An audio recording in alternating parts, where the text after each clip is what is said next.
When did you start having serious talks with the family about estate planning and transitioning the business? Dad and I were getting older.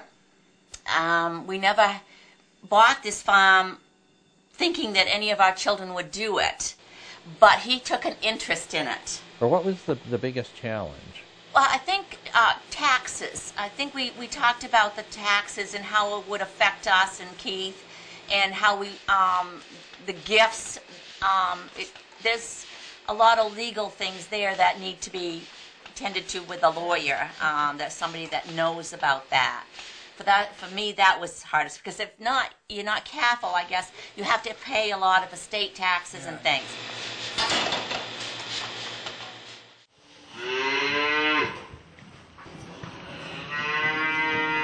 So if you're advising someone, how would you say, how do you get this process going? Like, what happened next that made this happen? Well, I think meeting with Extension, and they gave us guidelines, and then it was not procrastinating, following through, having a commitment, and proceeding. What would be a hurdle that, if you were going to cite one thing, that's maybe a little bit of a challenge? Like you had said yesterday about just getting the ball rolling.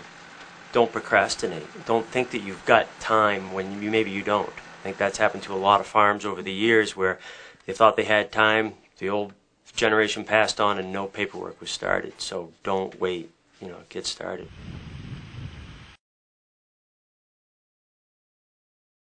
Neither Marty or I grew up on a farm. This is something that we started, and so our background is different than a lot of farm families. We've been on the other side, so to speak, and have not depended on the farm completely. One of us has always had a job outside the farm. Marty has the hunting preserve and I have another job, and that gives us a different perspective than totally relying on the farm. It's very difficult to stop working, so you continue to do something. And I, back a number of years ago, started the hunting preserve on the farm, and it's had its ups and downs, but it's a good business. And the boys now, we were discussing that over a period of years of how we can transfer that aspect over. It's a good diversification. So that's how I planned it. Linda has her own business, and I'm sure she'll work. We'll be wheeling her in, so she can go to work every morning because she enjoys it. So that's important. So what do you see as the next step in the transitioning of ownership and growth of your business? What would be the next step? Well, I mean, we can all say it because we all know what's happening. The real estate part would be the next. Yeah, the real how estate. to do that without losing equity and put it in something that's safe enough so that,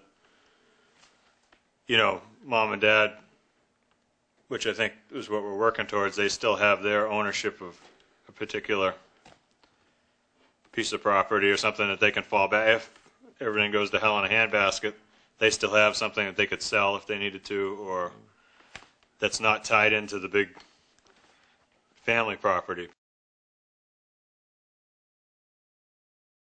When did it start to go from just a family discussion to more legal documentation? When did it become more formal?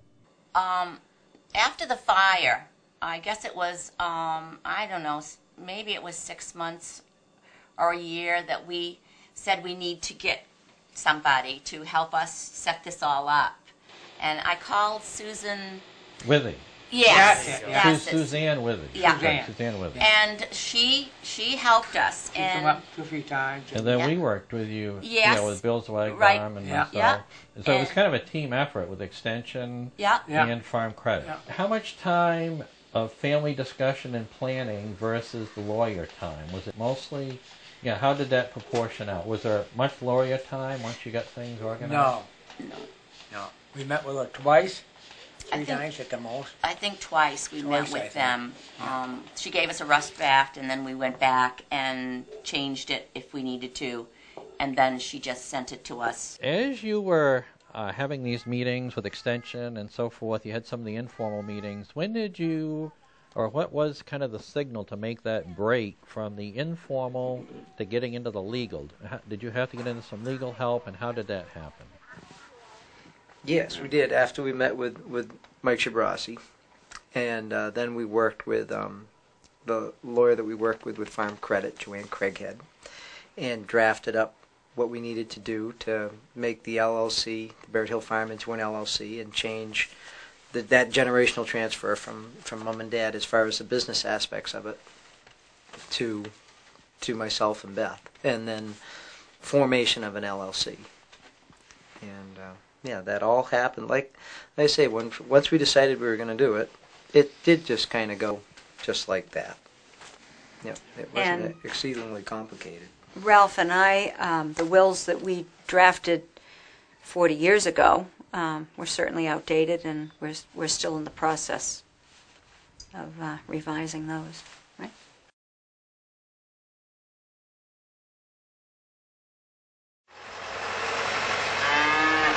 Oftentimes with our crazy little family, we're together at mealtime, the whole crew, because Matt's house is a few hundred yards away, and Mark's house is just another 100 yards farther away. Oftentimes we're together, and I can't say exactly when, but during meal times, we'd hash out any problems and concerns. Well, fortunately, we've always had very good communications between our whole family.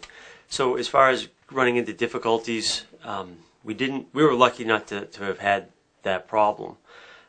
We found that our communications we didn't run into anything that was really a surprise. We'd always had, through when we were children, growing up with the farm and interests, we all know who each other are, and so it transferred fairly easily to that conversation.